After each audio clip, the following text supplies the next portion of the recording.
알개비님께서 덕산 테코피아 한번 봐주세요 라고 말씀해 주셨는데, 덕산 오랜만에 제가 덕산 테코피아 오랜만에 보는 것 같습니다. 이게 어떨까요 라고 이제 말씀해 주시면 뭐 최근에 거래는 많이 늘고 있네요. 거래가 많이 늘고, 이 거래가 만약에 실적이 좋으면은 좀 괜찮은 거래거든요. 시가총액이 6천억, 디스플레이 관련 부품이고, 일단 적자가 나고 있네요. 적자가 나고 있고, 부채도 좀 높습니다. 일단은 좀 위험 관리를 해야 되겠네요. 위험 관리 해야 되겠네요. 위험 관리 하면 좋고, 너무 많이는 좀 사긴 좀 어렵습니다. 예, 좀 힘든 것 같아요. 좀 애매한 느낌이 있네요.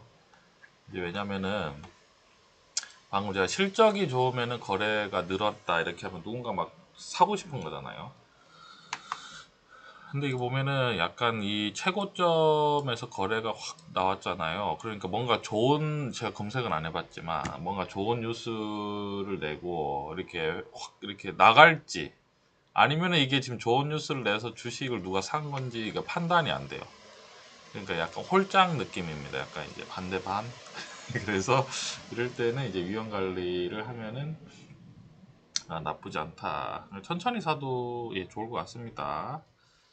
안녕하세요 쌤, 심택 사도 될까요? 심택 보겠습니다. 심택은 반도체 회사죠. 예, 나쁘진 않습니다. 나쁘진 않은데 지금은 뭐 그렇게 밑으로 떨어지진 않을 것 같아요. 그죠? 근데 이게 중소형주 주식들 같은 경우에는 이제 항상 이제 말씀드리지만 이 변동성이 굉장히 큽니다. 변동성이 커서 위험 관리를 해야 돼. 위험 관리라는 게 뭐냐면 한꺼번에 많이 사면 안 되고, 중소형주는 비중도 너무 크게 하면 안 돼요. 왜냐면 언제 이제 뭐 어떻게 될지 좀 우리가 늘 이제 시장을 지켜보서 알겠지만 좀 어려운, 그러니까 도저히 뭐 예측하기 어려운 요소들이 많거든요. 심택이 수익이 나긴 할 거예요. 지금 시가총액 9천억. 그리고 영업이익이 적자가 났네요. 올해 적자가 나서 떨어지는 것 같습니다. 그러니까 이게 좀 시간의 단일가 매매 작은 회사 같은 종료되었습니다. 경우에는 뭐 대외적인 그 환경에 따라서 이 플러스 마이너스가 좀 많아지죠. 그러니까 예측이 이게 좀 되게 어려워요. 작은 회사라서 그렇습니다. 시가총액이 지금 9천억짜리 회사잖아요. 그러니까 이제 뭐 여러 가지 요인에 의해서 이제 회사가 이제 예측이 안 되는 거죠.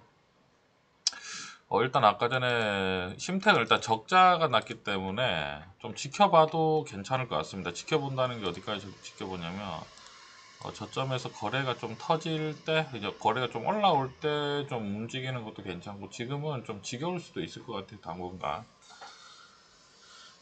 왜냐면 이제 반도체에 여러 가지 이제 좋은 소식들이 많은데, 심택은 지금 적자가 났기 때문에 시장에서 좀 관심이 없을 수도 있다. 약간 그런 생각도 있네요. 그래서 미라장님 심택은 지켜보는 걸로 하겠습니다. 쌤, 현대건설 어떨까요? 라고 말씀해 주셨는데요.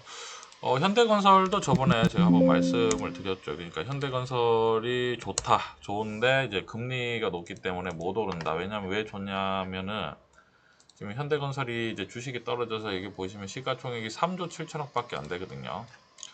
그러니까 제가 이론상 현대건설을 인수하려면 4조도 안 된다는 거죠. 근데 이제 현대건설의 작년 매출이 30조, 그리고 영업이익이 거의 8천억이 납니다. 그러니까 시가총액은 4조가 안 되는데 영업이익은 8천억, 매출은 거의 30조잖아요. 그러니까 뭐 나쁘지 않죠. 어떻게 보면 주식이 더 떨어지기 어렵죠. 1년에 거의 뭐 8천억씩 막 5천억 이상 무조건 버는 이제 기업인데, 우리나라 국내 그죠, 거의 뭐 탑 그 건설사지 않습니까? 이제 주식 보십시오. 떨어졌잖아요. 근데 이제 이게 주식 이제 반등가, 이게 사는 건 나쁘지 않은데 왜 이제 많이 못 사게 하냐면 금리가 높잖아요. 금리가 높으니까 이제 건설사 여러분들 아시겠지만 지금 뭐 PF나 뭐 여러 가지 대출이나 뭐 요즘 좀 힘들잖아요. 언제 어디서 어떻게 사고가 일어날지는 아무도 예측을 못한다. 그렇기 때문에 위험 관리를 해야 되는 이제 종목 중에 하나고, 오늘 특이하게 지금 오늘 조선주가 올랐습니다. 제가 지금 금리가 높아서 조선주는 저는 좀 안 좋아합니다. 많이 말씀드렸었는데, 이제 조선주가 반등을 했어요. 사실은 그 주식 이제 늘 이제 이런 게 변동성이죠. 이제 지금 조선주 같은 경우 오늘 거래당 엄청 많이 나오고, 아마 오늘 기관이 좀 많이 산 것 같아요. 기관이 사지 않았을까요? 외국인이 샀네요. 외국인도 사고, 그 다음에 또 보겠습니다. 하나오션도 근데 뭐 급하진 않습니다. 이게 왜냐면은 이제 여러 가지 올라가면 이제 보면 하나오션 여러분 보시죠. 이제 뭐 저점에서 반등하기 때문에 이게 다시 떨어질 때 사도 돼요. 급하진 않습니다. 대신 삼성중공업은 이제 좀 빠르긴 하죠. 삼성중공업 빠르고 하나오션 근데 이제 조선주에 대한 어떤 그 우리가 흔히 말하는 슈팅이라고 하죠. 이제 상승 동력이 이제 고금리 얼마나 이어질까라고 생각을 하면은 좀 쉽지는 않다. 뭐 이런 생각이 드니, 아마 예전에 제가 이 현대중공업 이렇게 고점에 갔을 때 아주 여러분 이거 묻죠. 작년 아마 7월 달에 여러분 이 방송 보시면 알겠지만, 제가 물량을 줄여라고, 많이 줄여라고 아주 이제 많이 말씀드렸거든요. 그냥 금리가 높은데, 조선주가 이 고점을 뚫고 이렇게 올라가는 거는 좀 어렵지 않겠느냐라고 이제 많이 말씀드렸어요. 그러니까 지금 조선주 같은 경우에 워낙에 저점이긴 하죠. 뭐 지금 뭐 현대건설, 그 다음에 그러니까 건설, 조선, 화학, 뭐 예를 들면 금호석유 이런 거 있지 않습니까? 금호석유 이런 것도 뭐 주봉으로 보면은 뭐 완전히 저점에 있죠. 뭐 대한유화 이런 거 완전히 저점에 있잖아요. 그죠? 그래서 이런 주식은 제가 봤을 때 더 빠지지는 않을 것 같아요. 더 빠지지, 이미 빠질 거면 벌써 빠졌을 것 같아요. 옆으로 버티고 있는 거 보니까 뭐 이제 더 주식을 팔 물량이 뭐 그렇게 많지는 않다라는 생각이 들어요.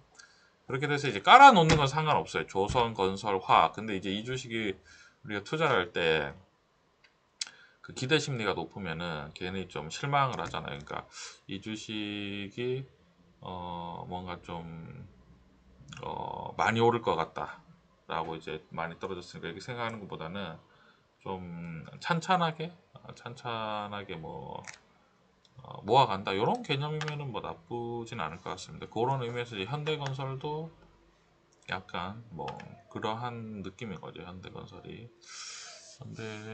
한번 볼까요? 자 들어보겠습니다. 현대건설이 그죠? 뭐 이렇게 나쁘지는 않아요. 근데 이게 주영쌤이 이게 언제 올라요라고 하면은 모르겠습니다. 그죠? 말씀하신 것처럼 위험관리 차원에서 오늘 코덱스 레버리지 70% 정리했습니다. 코덱스 200은 조금 더 가져고 있어도 되겠죠? 하트 3개 보내셨는데요. 아유 잘하고 계십니다 부사님. 그죠? 위험관리가 제일 중요해요. 우리가 여러분 시장에 있다 보면은 항상 그 이벤트가 생겨요. 뭐 올라가는 것도 있고 떨어지는 것도 있고 올라가는 것도 있고 떨어지는 것도 있는데 저희가 시장을 가만히 지켜보고 있잖아요. 기회가 늘 있습니다, 여러분. 기회는 늘 있어요. 그걸 우리는 항상 보고 있어요. 항상 보고 있는 게 기회다. 그러니까 우리가 장이 안 좋다라고 뭐 많은 얘기를 했지만 결국은 기아차는 슈팅했죠.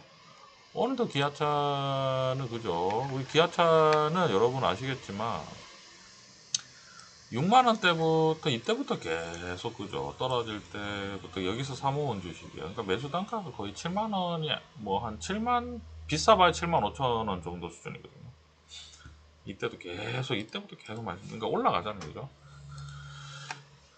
뭐 삼성전자는 오늘 이제 200원 올라갔고 이제 삼성전자 지금 옆으로 가고 있지만 여러분 아시겠지만 뭐 큰 손실 없습니다. 삼성전자 손실 없고 하이닉스도 우리가 지켜 쭉 보고 있었지만 뭐 어마어마하게 올라갔고 특히나 뭐 우리가 주요 종목 중에 하나 이제 소부장들 중에서 매일 말했던 이제 한미반도체도 올라가고 있고 그죠? 뭐 여러 가지 제가 무슨 말씀드리냐면 지켜보고 있으면 항상 기회가 보여요. 생깁니다. 근데 뭐가 없죠? 왜 우리는 기회를 찾지 못해? 기회를 첫째는 기회를 모르니까 못 잡는 거고 두 번째는 알고도 못 잡아요. 한 번만 잘 잡으면 되는데, 왜냐 그때는 현금이 없거든요. 돈이 없는 거예요. 왜냐면 위험 관리 안 해서 이미 다 돈이 소진이 된 거예요. 그러면은 너무 속상하죠. 그러니까 이제 무슨 말씀드리냐면, 주식시장은 항상 이제 변덕스럽고, 그 변덕스럽기 때문에 기회가 어떻게 보면 굉장히 가득한 곳이다 라고 우리가 생각을 할 수 있습니다.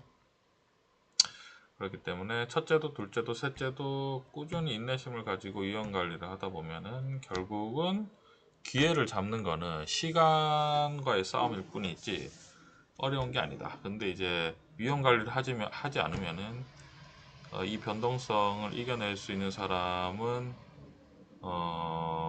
그냥 운이 좋은 사람인 거죠. 이제 극소수 우리가 마치 뭐 복권에 당첨된다 라든지 뭐 그죠, 뭐 여러 가지 뭐 운이 좋은 경우가 있잖아요. 뭐 별똥별이 떨어졌는데 우리 뒷마당에 떨어졌는데 뭐 별똥별이 이만하더라 이러면서 이제 그게 막 큰 돈이 되고 뭐 그 정도의 수준의 이제 운인 거죠. 그래서 우리가 위험 관리가 그래서 중요한 겁니다. 여러분. 위험 관리가 왜냐하면 원금이나 조금만 수익을 내고 있는 상태가 계속 지속이 되면은 결국은 큰 수익이 날 수밖에 없어요. 왜냐? 주식시장 항상 기회가 많아요. 항상 기회가 많아요. 항상. 지켜보고 있는 거지. 뭐 지금 같은 경우에는 요즘 오늘 같은 경우 은행주가 올랐네요. 하나금융지주가 올랐는데 근데 사실 이건 올라갈 때마다 약간 화가 납니다. 여러분, 은행이 왜 올라가겠습니까 지금? 신난 거죠 지금. 이제 금리 올려서 이자 많이 받아서 신났죠. 근데 그 이자가 다 어디서 나오는 겁니까? 생산성 없는 거잖아요, 그죠? 뭐 이제 상품을 뭐 엄청 뭐 우리가 뭐 엔비디아나 뭐 어떤 뭐 애플, 뭐 구글, 뭐 이런 글로벌 경쟁의 어떤 뭐 테슬라나 이런 게 어떤 우위에 조금 더 발전하고 있다. 뭐 그래서 뭐 일자리도 늘고 투자해서 올라가고 이런 게 아니라 지금 우리 국민들의 지금 피땀을 쪽쪽 가져가고 있습니다. 요즘에 이제 느끼는 게 소비가 확실히 줄고 있다라는 게 이제 많이 느껴지는 것 같아요. 네, 그렇습니다. 뭐 다 이자를 내야 되니까 그렇죠. 이자를 내야 되기 때문에 이제 투자 자산들의 힘이 없죠. 그래서 이제 결국은 우리가 지금 공매도가 금지됐지만 코스닥은 꿈쩍도 하지 않고 뭐 그러한 상황인 것 같아요. 잘하고 계십니다. 위험 관리가 제일 중요합니다. 여러분 항상 기회는 있다.